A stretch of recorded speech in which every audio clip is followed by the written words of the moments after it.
everybody, it's me, Carl Pegnatori, President, Monster Athletics. We're finally at that point where the bats, the first Monsters anyway, first batch starts shipping out tomorrow. So I can go ahead and let the cat out of the bag a little bit on our FIB design, which that's the question we're asked all the time is what the hell is FIB, floating inner barrel? So I'm going to do the best I can to fill you in on exactly what we got going on. Anyway, the floating inner barrel design is what we came up with.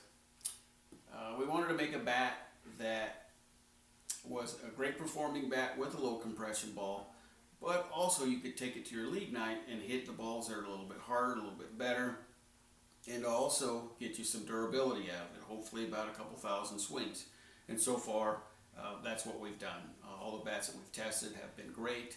They work really well with a low compression ball, and they hit the crud out of your BLD or your local league night ball. So anyway, I'll just get into basically the FIB. FIB is floating inner barrel. What we've got is a very different design shell. It's a multi-barrel bat, by the way. We have this shell designed by me. It's really thin-walled design. All we want from the exterior shell is to flex enough to get into the inner barrel. The inner barrel is actually what propels both balls, the low compression and the higher compression balls. So with this special design M1 composite construction, we've been able to do that. We just ask it to flex enough to get to the inner barrel. What that does is it makes the bat much more durable when you don't ask it to overflex. So that's our shell. This is floating inner barrel. It is actually a miniaturized version of the exterior barrel. And what that does is it's also a 98 mile an hour ASA barrel. And that is how we never exceed the 98 miles an hour set forth by ASA standards. So what that does is we put it on a piece of foam. Here's one that's already finished. This is our foam. We open up the bat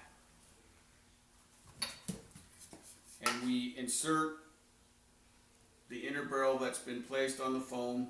It's also glued adhered so it doesn't move during the swing. We put it down in the barrel. As you can see, it sets in the sweet spot of the bat. This weighs 2 ounces.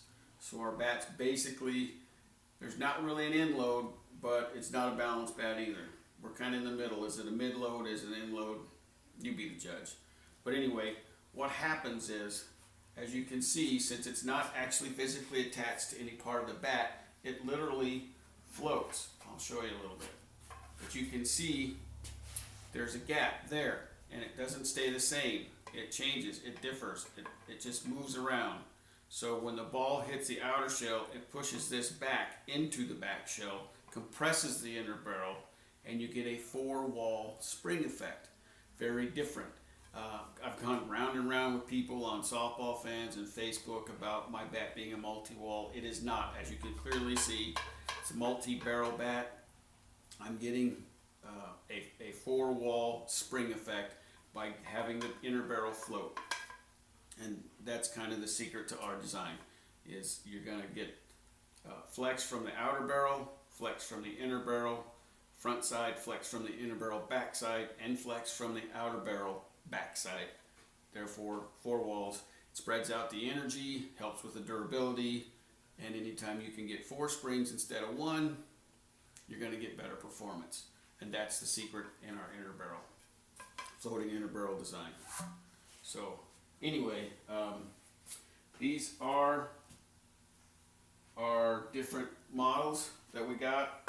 We got our Zebra, which does use the FIB floating inner barrel design for you big hitting seniors. This is the bat for you. The same thing, the shell is hot, the outer shell is hot, but we stop it right before its max flex point, which saves the durability and the life of the bat, and the inner barrel takes over. And those teams that have played against us see Big John Gilmore and Kelly Holstra, Jose Canseco swinging these bats.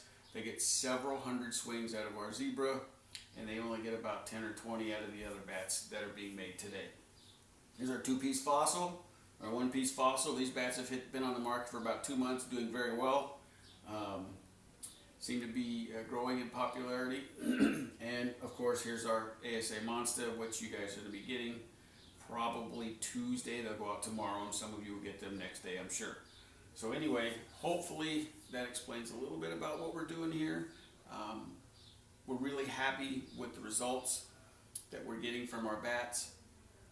We do believe that this is going to be a game changer. We do believe we got the only bat that's going to give you performance from a low compression ball, performance from a higher compression ball, and still get durability, which has not, which is kind of new for all the newer ASA bats for this year. Anyway, you know, we got the GOAT coming out. I'm working on it. When the GOAT hits, it's going to change everything. It's just that simple. It's a completely different concept in making a bat. It's not made out of metal. It's not made out of composite or wood or plastic or rubber. It's an extremely innovative bat. That's all I can say. We're expecting thousands and thousands of hits off of it. It's not affected by weather. It's not affected by the hardness of the ball. It can be a baseball bat, a fast pitch bat, a slow pitch bat, a senior bat. It has unbelievable performance out of it. In fact, I'll have to tone it down a little bit, even for senior. So anyway, thanks a lot for all you have stuck with us. It's been a long, tough road for sure. You know, I think it'll all be worth it when you get the bats. Enjoy, break them in. These do have a break-in period, so the only way we can get the bat to work with both balls and keep the performance and durability. So get them in there, take them out with your buddies, your teams. Have a team BP. Don't worry about it. These bats are tanks. They're durable, so don't be afraid. Take them out. 44 375s, a couple hundred hacks. They'll be ready to go with a harder compression ball pretty much from swing one. It's the lower compression balls you want to break the bat in for. And at about 500 swings, the bat will get really hot. At about 1,000 swings, the bat will get crazy. It will drop the compression from about 300 all the way down to about 250, 240. That happens at about 500 swings, and the compression will stay at 240, 250 for the next 1,000, 2,000 swings until the bat finally breaks. Also, very unusual for a bat to be able to do that. In fact, we even got calls from ASA testing that it was very unusual, and they actually want our bat for more testing just to see how we were able to do what we did. Anyway, again, thanks for the support. Hopefully y'all enjoy your bat, and look for more products to come from Monster Athletics. Thanks, guys.